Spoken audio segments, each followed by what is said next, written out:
we are in Music City, and Randy and I thought we would do a few duets. No, I don't think Stop in the name. I think really, Music, it's really important in schools. what we're going to do is have a conversation, and then open it up generally to this room of inquiring minds for some Q&A. So the first thing, Randy, that I wanted to talk with you about is something that everyone's been buzzing about today, the Common Core, and the fact that one of the most visible AFT locals, the Chicago Teachers Union, voted recently they passed a resolution which says that they don't want the Common Core in Illinois. And sounding a lot like the Tea Party, they are saying that the Common Core is federal intrusion. So they don't like the implementation, they don't like the testing, and they don't like the standards themselves. Right. And they're going to bring it up in August at your convention and try to get the national to agree to that. So how do you respond to that? What's going on here? So, welcome to Democracy in Action, because that's our union, and I'm actually pretty proud of our union for that. Look, CTU voted unanimously. I actually have been expecting that resolution from CTU for months, and it was interesting to me that it was delayed for a long time. CTU actually 3 years ago got one of the AFT Innovation Fund grants to write curriculum that was aligned to the Common Core, and they wrote fantastic curriculum, and it's actually on Share My Lesson.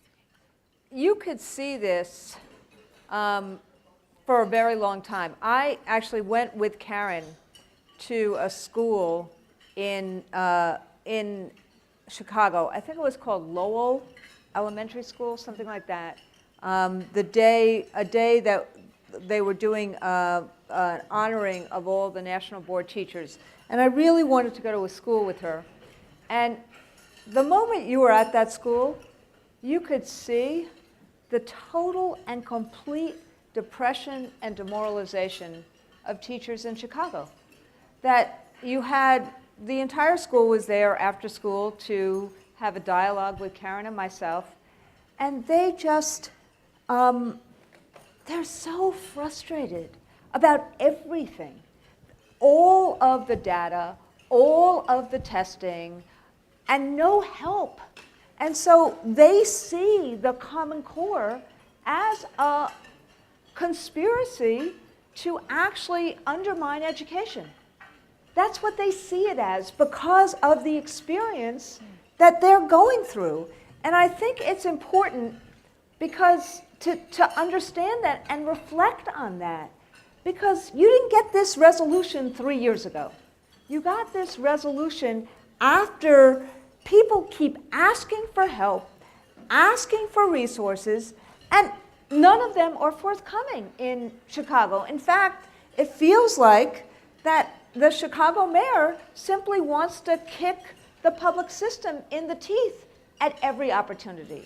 So I think that's what you're seeing and hearing is a sense of total and complete despair that kids will not get the resources they need to do this work, and a sense that it's not on the level.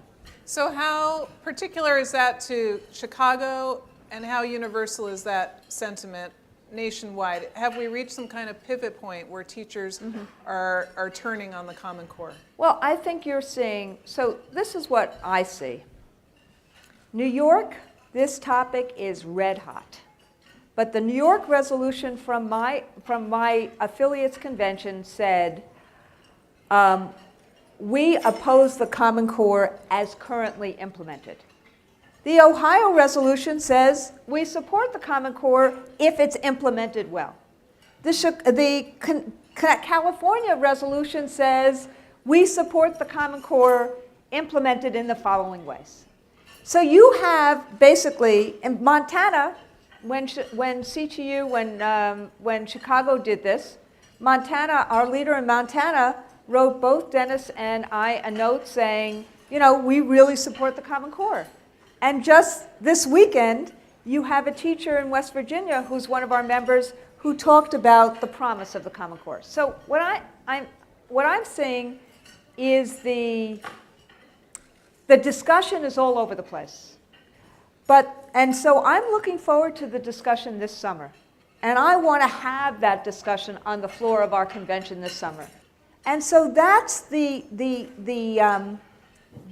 underlying issue is that both parents and teachers believe that there is less concern by the federal government and by many of their state chiefs about really implementing this well and making the transition work than by racing to announcing that we have this new strategy and testing on outcomes.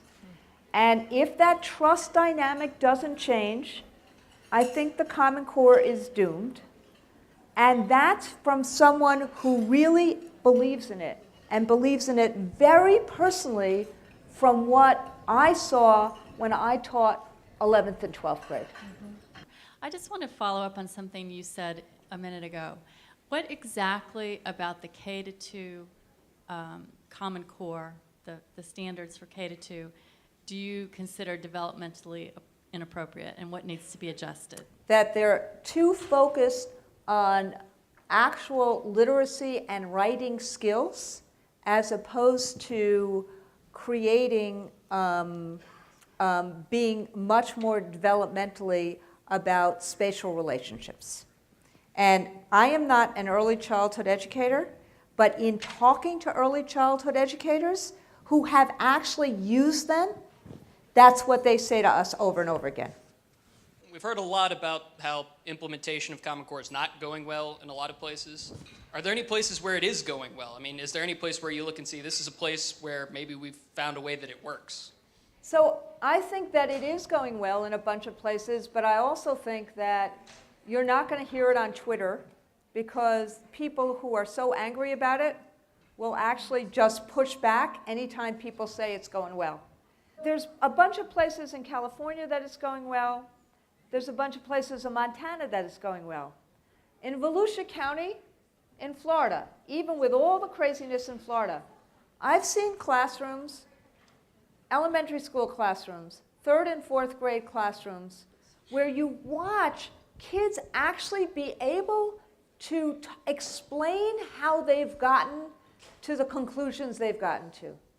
I've seen in the Performance Consortium schools in New York City, the kind of instruction where kids actually are debating and can speak confidently and competently about the work that they're doing, and in a way like you would see in college or in law school.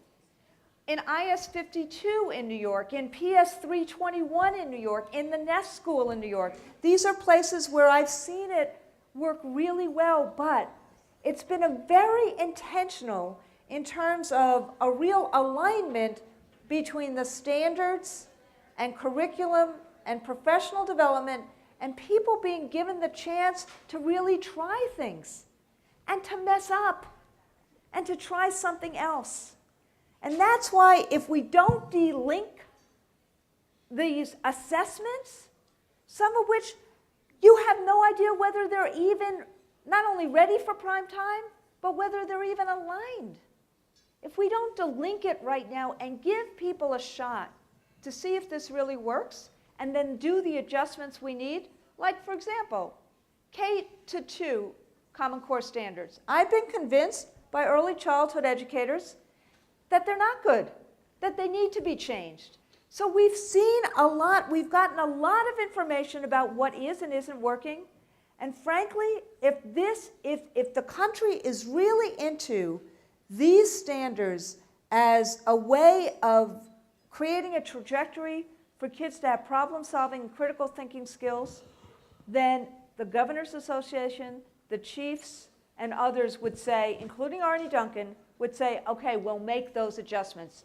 It would send a huge message to parents and teachers alike that they've been heard, and that's really important.